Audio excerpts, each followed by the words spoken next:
25-354-FC. Zachary Ward on behalf of the people.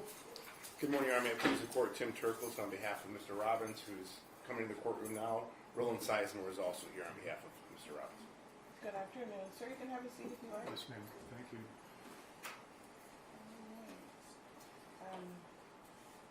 So who wants to start first? Judge, we've got a couple of issues up for today. The first one was our motion for a motion in limine. We specifically wanted to exclude a particular witness's testimony.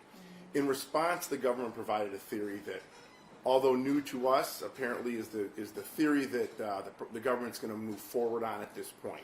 Based on their response, I concede that that witness's testimony would be relevant based on that theory that the prosecutor is now relying on.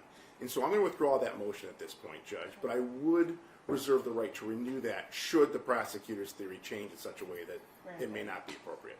Request granted. Thank you, Your Honor. So we've got that issue addressed, Judge. The other issue that we have today is our motion for bond. Yes.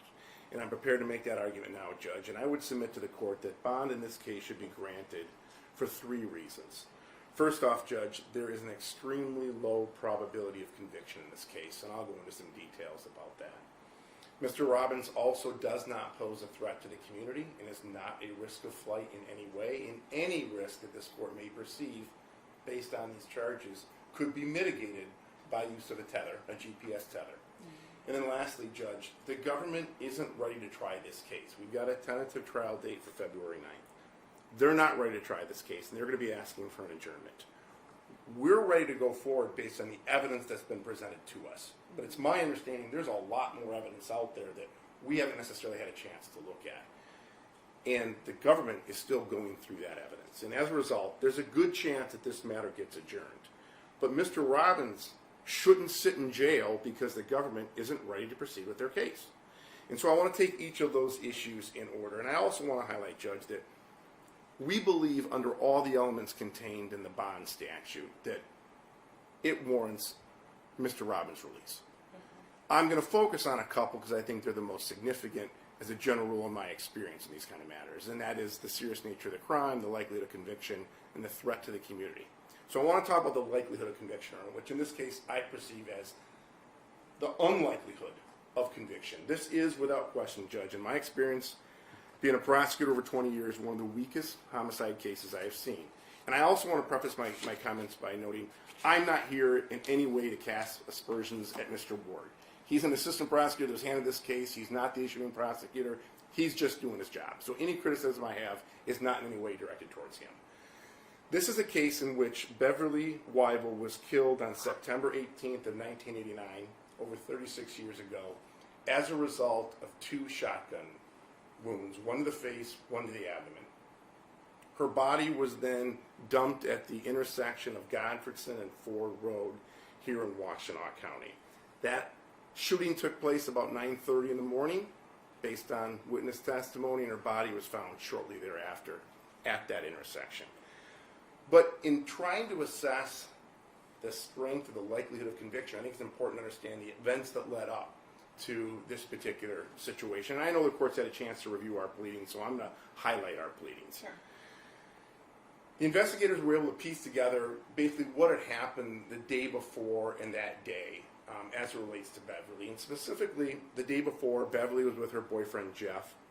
And they spent that night, that Sunday night, in an apartment that had been vacated at an apartment complex where Jeff, her then boyfriend, used to work. They sort of partied that night, drank alcohol, had sex, and hung out all night at this apartment. About 7 in the morning, they left the apartment. Beverly drove with Jeff in the car to her mom's house, where Beverly's son Dale had spent the night and was residing with her mom. Beverly assisted in getting her son ready for school, and they came out, and Beverly then drove both Jeff and Dale to their respective locations. Drove Jeff back to the apartment complex they had been to, dropped him off there for work, and drove Dale to his school. Dropped Dale off at 8:15 a.m. and then left. On the way to dropping Jeff off and dropping Dale off, Beverly specifically told the two of them she wasn't going home after she dropped Dale off. She was going back to the park and she was going to stay at the park and sleep at the park. Specifically, Judge, and for whatever reason, I always seem to forget the name of the park. Griffin Park. She was going back to Griffin Park and sleep. And the evidence thus far that's been presented at the preliminary exam demonstrates that she left Griffin Park, or left the school for Griffin Park at about 8:15 in the morning, and that would have put her at Griffin Park at about 8:25 in the morning. It's been undisputed that at about 9:30 in the morning, a witness heard a gunshot outside of his residence, went to investigate that, and when I say went to investigate that, got in his truck, drove up his drive, and could see the expanse of the road, didn't see anyone running up there or driving up there, and he had heard one gunshot and sees a vehicle leave a farm lane. It's just a real short area where someone could back a car into, basically. And it was sort of an access road for a farm field. Observed someone drive out of there at a high rate of speed and leave, and described the person as having sort of long hair and a long, narrow face. And described the color of the car as being blue. And described sort of the make that he thought the car may have been. And then later on, they found Beverly's body about 2 miles from that farm lane where the farmers claimed to have seen a vehicle driving away from. And investigators, based on the testimony at the exam, believe that someone took Beverly from Griffin Park to the area where her body was found. They subsequently located her car at Griffin Park later that night. Car running, her shoes in the car, purse in the car. And the investigators perceived as that would have happened, that abduction, if there was one, would have happened between 8:25 in the morning and the time that she was found, and the time that she took place at 9:30. The only connection between Mr. Robbins and the victim in this case was the fact that his DNA was found in her vagina at the time they did the autopsy later that day on the 18th. Now, no one knew that was his DNA at the time. They found 2 samples of DNA at the time. They found Jeff, the boyfriend's DNA, in her vagina, and they found an unknown sample. And flash forward to 2024 through the various testing through 23andMe and things like that, they notified law enforcement that you may want to focus on Buster Robbins.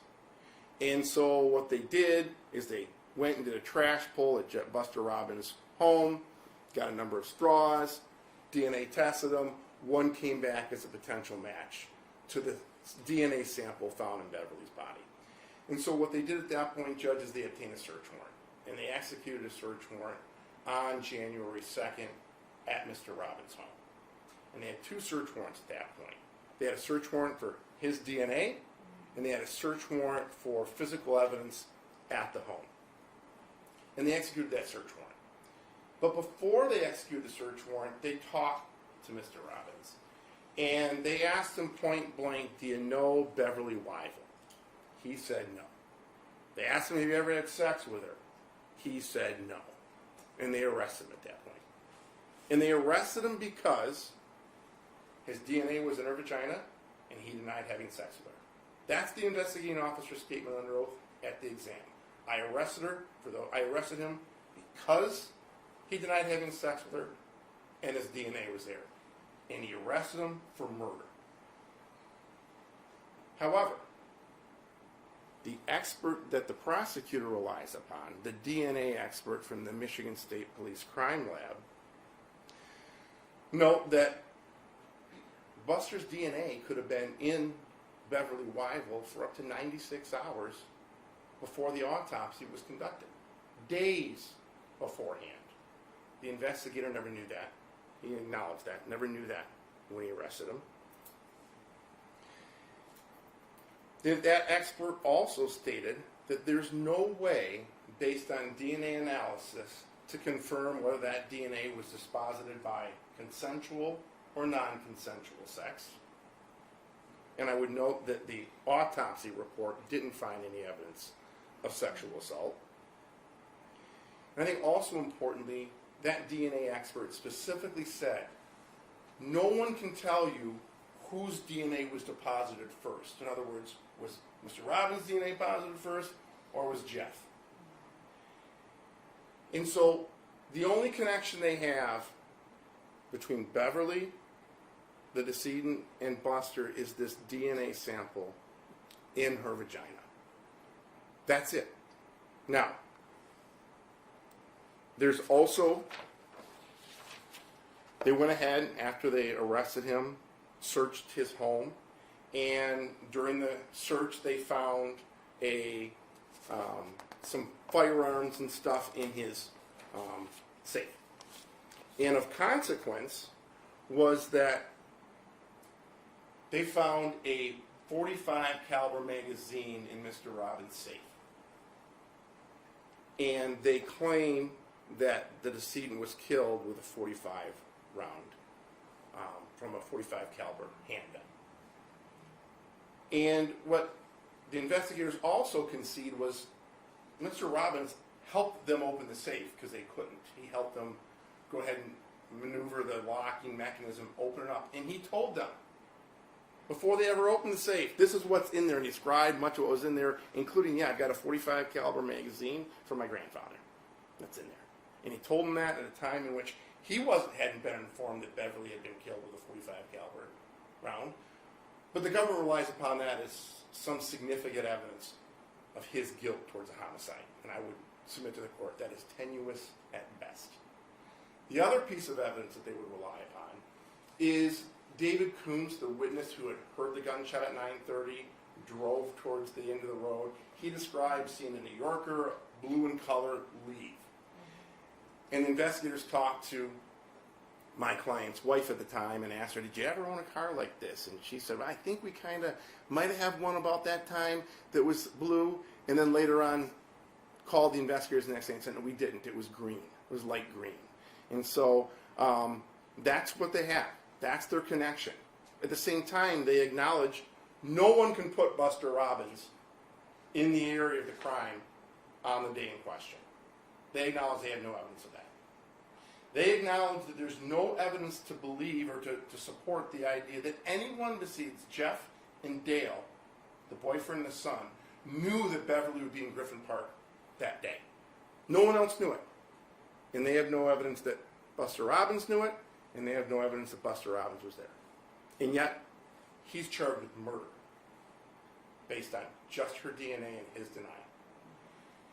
And so, it's unusual for me to argue, Judge, that, geez, this is a murder case, but it's so bad in terms of the proofs, or so tenuous in terms of the proofs, that you really should take this into consideration in terms of the bond.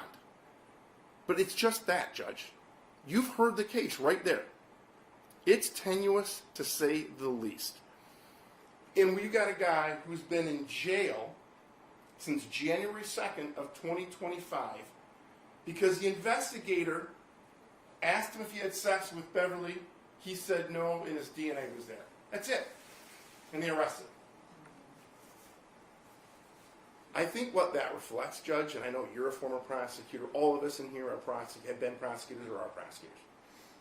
We have situations in which our investigators maybe go out on a limb a little bit and they arrest somebody, and you've got a choice to make at that point. Do you PFI them? Do you release them pending further investigation? Or do you issue the warrant? And it's a tough call. It's a tough call when you get a murder case. And I think this officer jumped the gun, arrested my client on really no evidence of a murder, and the Washtenaw County prosecutors had a decision to make, and they chose to issue a warrant. But candidly, they weren't ready. And they still aren't ready. And my client is paying the price for their decision, and that's not how the system should work. I also think it's significant, Judge, that my client isn't a risk to the public and isn't a risk to flee.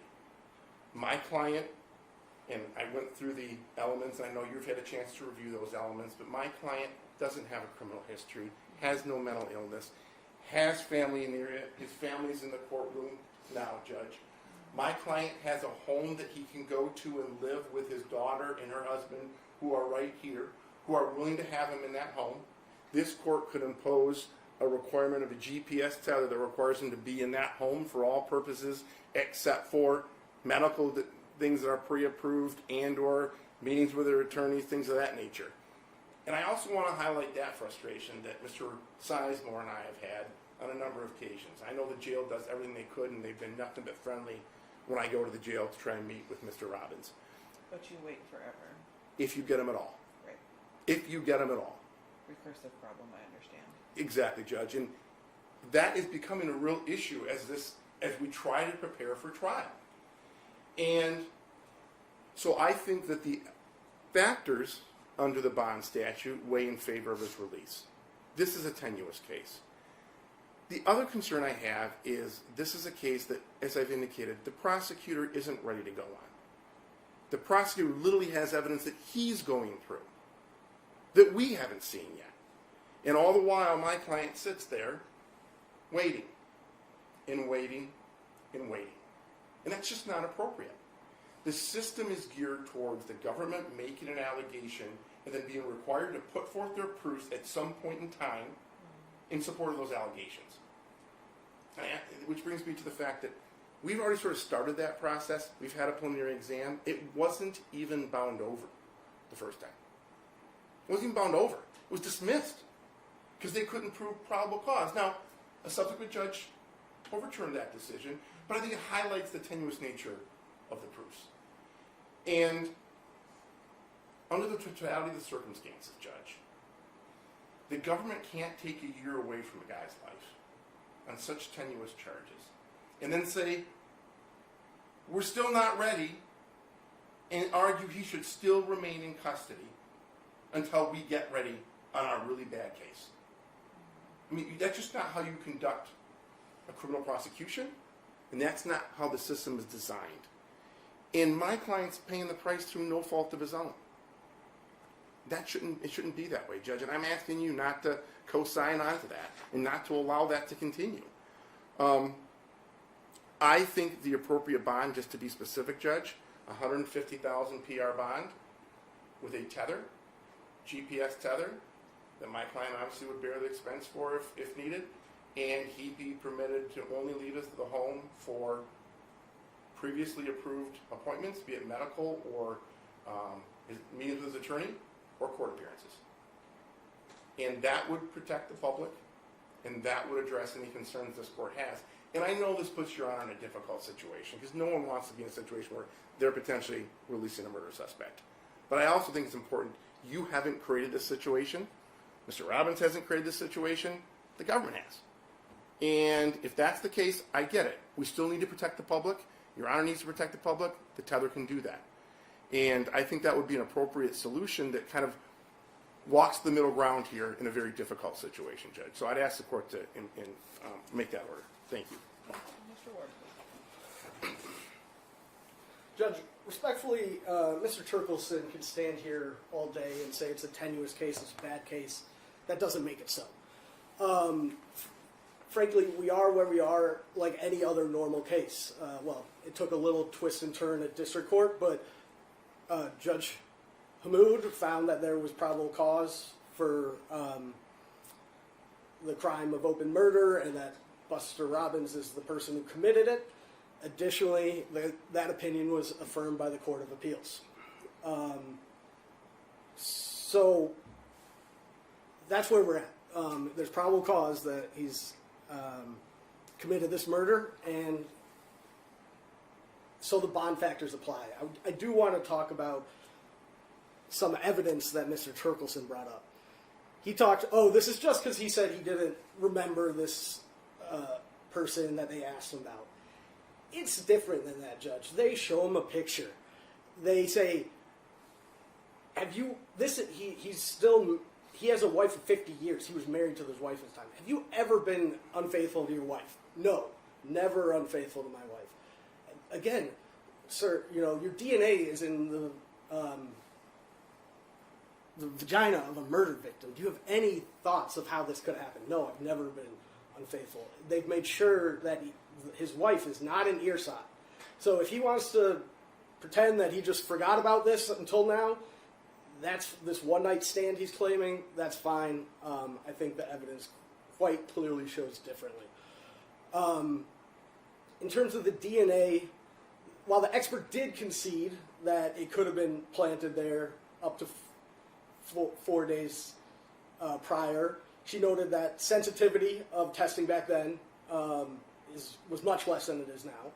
She also noted that he's the major contributor to this DNA sample, and while there are other explanations for that, one is that it did come after the minor donor, right?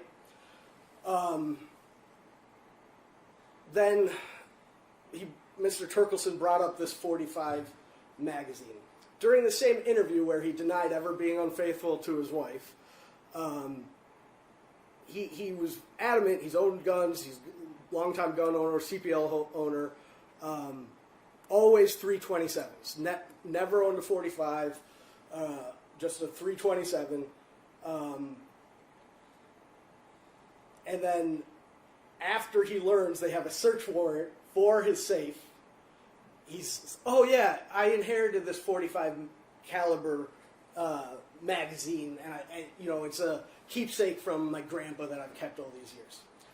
Well, let's talk about this. The forensic ballistics report from 1989, so the month of the murder, says the bullet that killed Miss Wivell was a full jacket, right twist with 6 grooves. And to search for certain makes of this, a firearm capable of shooting this bullet, they said Llama and Star. They said, look for this gun. That's a Spanish company. And that's what this magazine is. It's a Llama and Star magazine. Additionally, Your Honor, in this magazine, I think it's a 6-shot magazine. It has 3 bullets in it. Those are from 1986. So, and Mr. Robbins' grandpa died in 1980. So, to believe Mr. Robbins, he inherited this magazine with no corresponding gun, kept it for whatever reason, went out in 1986 and bought these bullets just to keep in it with no corresponding gun, and then, obviously Beverly Wivell was murdered with two bullets in 1989. So, we're not here to try the case, but these blanket assertions have more details, and in a case like this, details matter. So really, we're here to discuss the bond factors, and I'll go through them now with the court. Frankly, when he was arraigned in January of this year, Magistrate Odetella assessed this case and decided that bond should be denied under 6106, the provision that allows when proof of guilt is evident.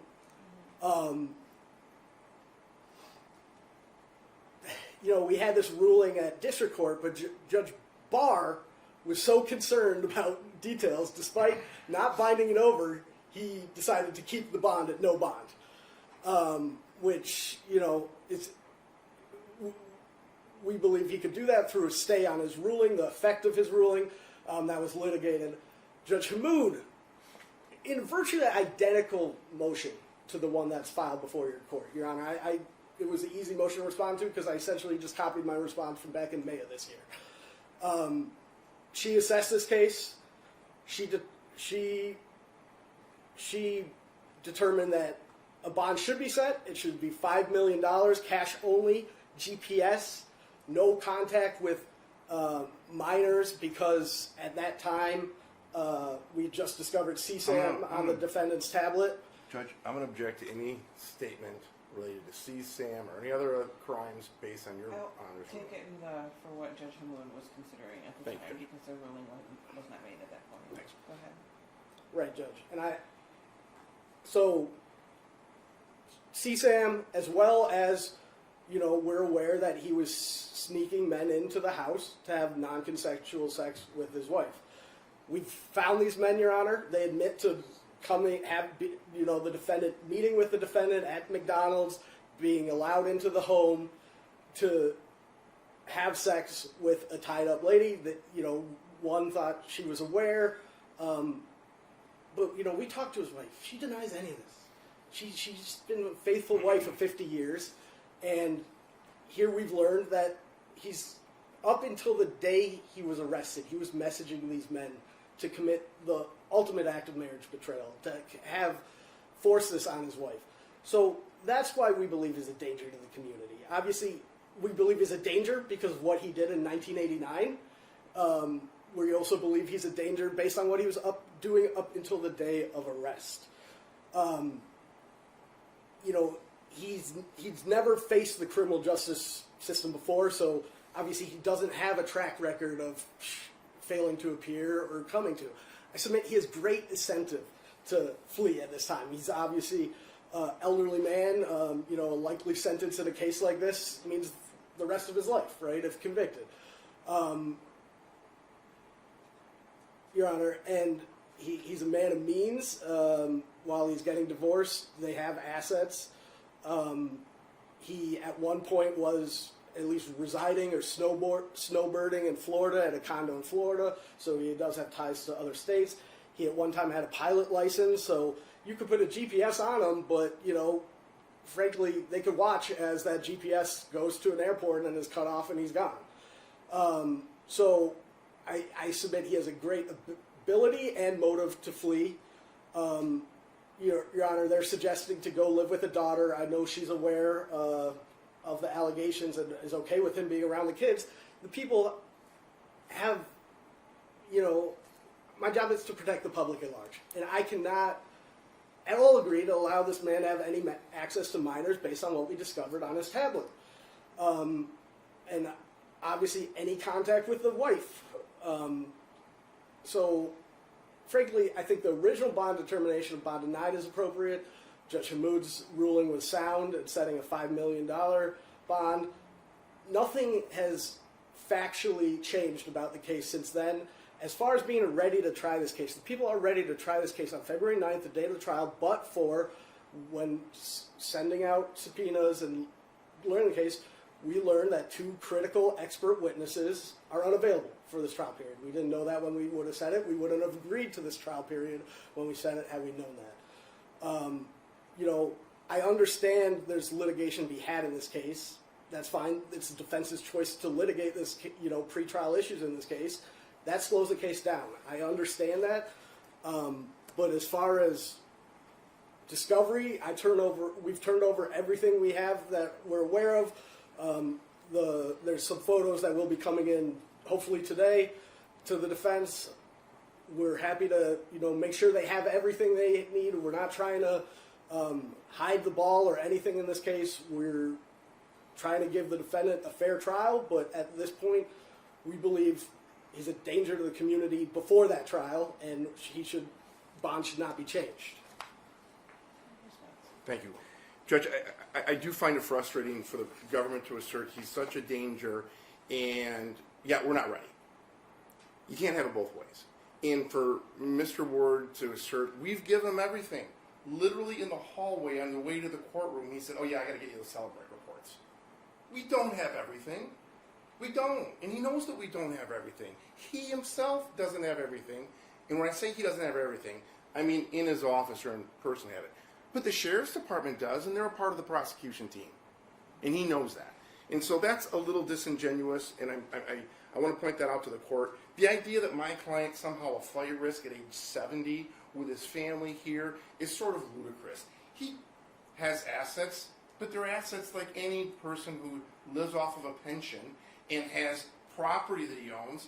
He may have money in terms of value in his property, but for him to say, I can pull $200,000 in cash tomorrow, no way. And he isn't a fighter. He wants to fight these charges. This is his life. There's no life fleeing. It doesn't exist that way at 70 years old. It doesn't exist that way. If the court wants him to give up a pilot's license, he'll give up a pilot's license. He'll give up his passport. He'll give up his driver's license. He'll give up whatever the court deems appropriate to give up. At the same time, he wants to be able to prepare a defense and not be housed on charges that are tenuous on a case the government's not ready to move forward on. In Mr. Ward's assertions about this sexual assault with a wife, we vehemently oppose that was in any way a sexual assault. And I can tell you from my own conversations with the Lapeer County Prosecutor's Office, they're not viewing it that way. Now, I can't say that couldn't change in the future, but as I sit here right now as an officer of the court, I can tell you I've talked to the prosecutor, and they don't have any intentions at this time of charging that case. And so I think that's significant, Judge. And it lessens this claim or this premise that he's somehow a danger to the community. So, Judge, under the totality of the circumstances, respectfully, I don't think this is very much a close call. A difficult call, maybe, because it's a murder case. But a close call, no. I think that the elements under the considerations under the bond statute absolutely weigh in favor of release. I have suggested a 150 PR bond with a tether, and I think that is appropriate, Judge. Counselors, I'd like you to approach, please. Yes.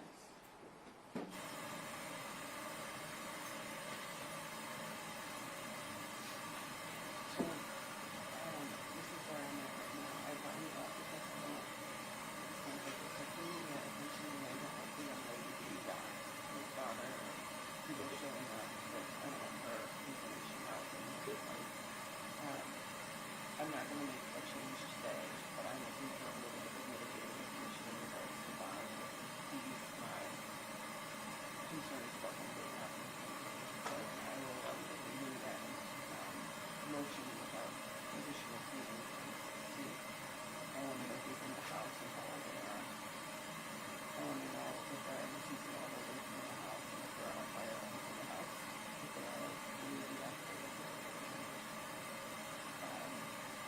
what internet access is like, I wouldn't allow him to use the internet for these So you look at no internet for him, surrender of passport, the house arrest, some attestation someplace from the daughter or the son-in-law, if they do have any children in the home, that they will not be unsupervised. I understand that's a word that she would know because that I know her. Just to read and like remember that if the company something I would use information and knowing stuff like about it. So I would, as an officer of the court, I would ask that she would consider saying this is information that people believe. If this information is not using it for your permission, or you just look into it and something. So I want some kind of affirmation. affidavit or just an affirmation? Affirmation from me is fine, but I think with the gun, that's also an affidavit in regards to that. It's really concerning. So, I'd also look at no unsupervised access to any minors. It's fine. They need to remove things like electrics, things like that in the house. If they use those things. Internet writing devices and, those tracking things are. And I would consider that a house arrest. And one of the things I will allow you guys to supplement, I don't think I'll have more information to supplement because it's already a finding of decent, so there's enough evidence at this juncture for the judge to go to trial. I can ignore that. It's already been up and confirmed. So there's like, I'm relying on that being accurate. But I want multiple folks over the evidence and having them specific to what everything actually is. Your prosecution of facts version of your theory as to how it's going to go might make no sense to the defense if they actually have seen it. I understand if it's something that I'm adapt even if it hasn't happened yet. So there has to be a meeting of with all of your physical evidence and the real situations that I have. I will have. Just so you know what I'm considering for next time. It's not an automatic yes, but access to the real particulars and I can ask for additional information regarding the likelihood of conviction may change depending on what you guys see. So let's take a look at that. So where are schools that we have in 16th January? Is this where we go in August? Because I get a court, I get next week, but I don't know. Yes.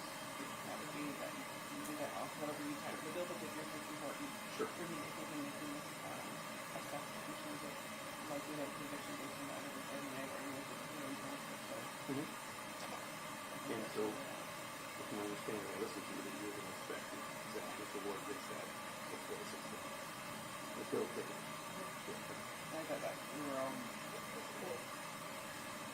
Yeah, I thought we were going to do the motion we made before, but that's fine. I can get it around the table before this time. And it could change based on the ruling. Based on the ruling, then you'll have until Monday. Yeah. That's what we're doing. Thank you. Oh, sorry, one more thing, folks. Sorry, just thinking proactively. Because the public is to be have concerns, you should maybe consider when you're putting forth any of the documents, anything you could always send us. If you want to have it sealed, I don't know if you would object to that or not. I'm just concerned because that's, and there's especially if she's got some kids in the house and that might create issues with school and Jackson or whatever, if that's the type of thing. Yeah, sure. So maybe we should consider that. I don't think I don't know that in your website. Should we just do the whole order series and review them? But, yeah, we can make sure that's the very. Well, the general rule is not to I don't to do it. So if you guys are going to have a stipulation to it, it's going to have to be pretty robust. Okay. As to why I should do it. But I'm willing to look at it, provided it's robust enough and the reasons why I should. I just, So, something like this, could we do a redacted copy for the public documents, or something? How would that copy come out of you? we do have the actual capability of doing that. I mean, I can see just actually copies and redacted for the public record, and then unredacted for out of review. I think we have to have an order on Okay. that, so Okay. I'll have to hear that, look at that, court ruling in terms of, making sure we meet the bar on redaction. That would potentially protect, if I do release them, he's got to be close to, so there might be people who have access feelings about that, and I'm not especially sure that's the burden with the daughter. Right. That makes sense to you, right? Any thoughts? You didn't really cut it. Yeah, I'm just thinking about it. I've obviously never done it in a previous case where I'm looking at it and think about it. Okay. Consider that. Consider it, and then I'll see what happens. Thank you. Thank you, counselors. I just wanted to make sure I had some information from you and to let you know that what I'm expecting. Our bench conference was recorded in that regard. My concern is that we've already had a ruling that's been affirmed by the Court of Appeals that there was probable cause for Mr. Robbins to stand trial for this. And so in terms of likelihood of conviction, I understand that as cases progress and investigations continue, either the people's proofs will get stronger or they will fall apart. And I'm not sure exactly that we're at that point to say that the likelihood of conviction is not necessarily there. By your own statements today, Counselor, there are still things and evidence that you have not been privy to yet, which is shocking to me at this state. That needs to be remedied immediately. So it is my expectation that before our next hearing that the parties get together with the Sheriff's Department or whomever is the keeper of evidence in this case, and that everything is disclosed, that you can both aver when you come back to court next time that you've had an opportunity to look at all of the evidence and if necessary schedule things for independent review or analysis. In addition to that, it's the seriousness of this charge with the previous ruling that's going to keep Mr. Robbins under 6106 in custody right now. I'm willing to hear your renewed bond motion after I've reviewed the at least preliminary bill of particulars. I'd like to make sure that I understand the people's theories of the case, and then I can match that with the evidence that we are all of the same understanding as to what it is, and the evidence that was presented at the prelim, and then I think I can more knowingly make a assessment as terms to likelihood of conviction at that time, and that may change my analysis under 6106. I do have some proposed conditions that if I were going to make any amendments, I've asked that each of the parties supplement my inquiry, and I did provide that information to you at the at the bench. So that would be my expectation. I could bring you back on the 16th for a continued bond hearing and a evidentiary hearing. I understand there are motions to be filed. Yeah, the people have filed a motion eliminating. The defense has requested more time to respond to it. I'm fine agreeing to give them more time, but ending on the 16th is fine. Okay. I'd also like, as I mentioned before when we were speaking back, in chambers, those to be filed by the 12th, so that I have time to do my own research and read all the pleadings. Thank you. Thank you. All right, thank you. Yeah, we'll remove that. Our next hearing will be 1/16 at 9 a.m. Sounds good, Judge. Okay, folks, we'll see everybody back then. Thank you. Mr. Robbins, you're reminded. Can you walk back real quick for you guys? Thank you.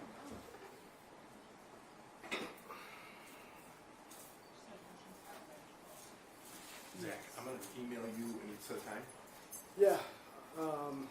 Is that okay to go with together? Thursdays that are usually my bad days, but other than that. Okay, I'll get with you and we'll schedule.